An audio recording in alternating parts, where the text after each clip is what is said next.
kulanti wacan oo wanaagsan daawadayaal waa mar kale iyo barnaamijkeeni arrimaha bulshada waxaana diiradda maanta aan ku saari doonaa xubinteenan waxyaabaha ku garan karto nin yahow gabadha dunida kuugu jecel ee la shoogsan dareenka kadiska ah ee dhankaaga ka soo wajahay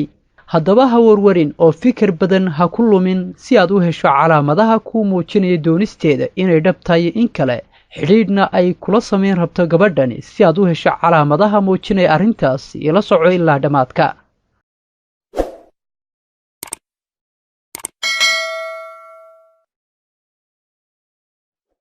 calaamada koowaad haddii ay mar walba doonayso inay garabkaaga taagnaato gabadhu gaar ahaan marka la gelayso sawirrada guud oo mar walbaaba aad ka aragto dhankaaga iyada oo taagan waa mid ka mid ah calaamadaha muujinaya inay kugu maqan tahay gabadhu niyawan xariif ka ahayn wax badan la qabo gabadha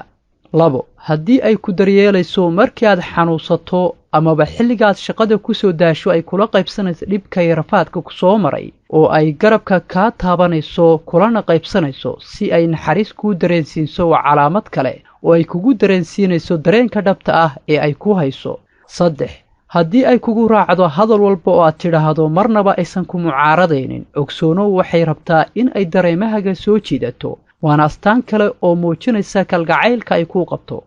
4 haddii ay kugu yeedho inaad barato asxaabteeda isla markaasna asxaabteedu xamaasad badan ay u qabaan aragtidaada ogsoonow iyada ayaa hadal hayntaada kala daashay asxaabteeda kuwaas oo iyaguna u bohliyowsan aragtidaada iyo barashadaada waana dhambaal kale oo ku socda qalbigaaga haddii aad dareen leedahay wax badan iska fahan qurac ha iska dhigine 5 haddii ay fursad ku raadinayso inay kula hadasho mar walba iyadoo kormeeraysa dhaqdhaqaaqyadaada fursadeed isla markaasna ay tixgelinayso sheekooyin wadaagga dadka aad la samaynayso oo sheekadaada mar walba ay bartamaha kaga soo darsamayso waa dareen kale oo lagu hayo ee wax iska fahan 6 haddii mar walba ay gabadhu ku weydiiso su'aalo la yaab leh oo ka baxsan shaqadaada iyo waxbarashadaada si fog ayay rabtaa in ay kuu barato oo ay kuu soo dhawaato qalbigaagana ay degto 7 qancin been ah haddii aad aragto mar walba wax walba oo ay tiraahdo iyadoo ku dhula cadaynaysa mararka qaarkoodna qosol aan gaarsiisnayn laabta ku muujinaysa heerkaas ogsoonow qancin maaha ee adiga ayay ku danaynaysaa waana mid ay ku soo jiidanayso dareenkaaga ee soft iska dhig oo dhug u yeelo dulucda dhabta ah